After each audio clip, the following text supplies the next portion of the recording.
writer-director of Bloody Bloody Andrew Jackson. I love working on the show, and I don't work often as a writer because I choose mostly to direct. The opportunity to actually get to work on something that exists entirely in the world of sort of my imagination and the comedic tone that I love is like, it's like a surreal dream.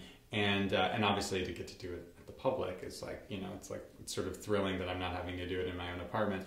I'm Michael Friedman, and I wrote the music and lyrics for Bloody Bloody Andrew Jackson.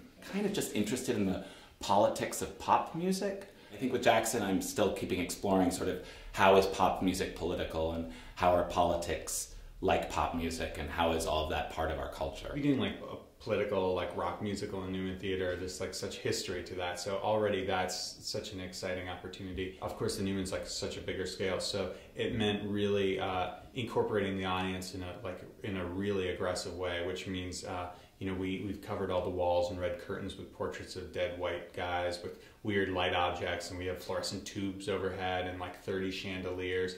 And so hopefully it really makes you feel like you're in the same room as the actual stage, as opposed to, seeing a play and existing in, the darkness for 90 minutes. You feel part of it. Alex is a great collaborator, and one of his best strengths as a writer and a director is his constant wanting of input from everyone he's working with, his designers, the producers, dramaturgs, actors, anyone, audience members, sort of, so that he really wants to hear what people are feeling and thinking about the show. One thing that's been really interesting as we've been developing the piece, because we've been developing it for about 4 to 5 years now, is that as we've been going, originally the piece felt like it was about George Bush and it was about Bill Clinton.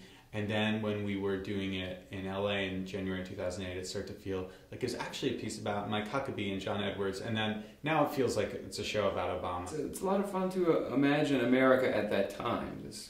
This country that's coming into its own, expanding at a massive rate, pushing away its founding fathers' ideals and kind of standing on its own for the first time.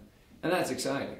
We have a real sort of seriousness of intent in terms of like what we're trying to deal with politically, and obviously, a show talking about populism in the age of Obama and the age of Bush, and a show dealing with direct democracy is really sort of has a direct relationship to what's going on right now in culture and news.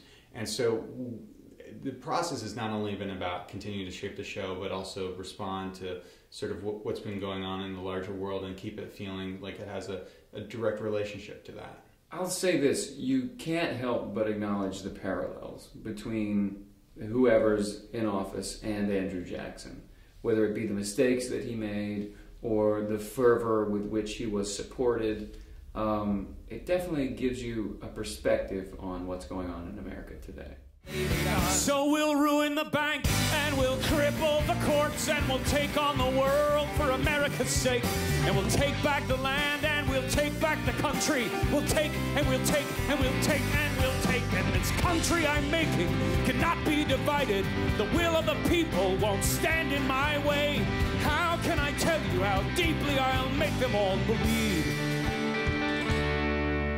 So I'll sing the saddest songs of enemies who did me wrong, and the war will go on and on and on and on and on and on as long as we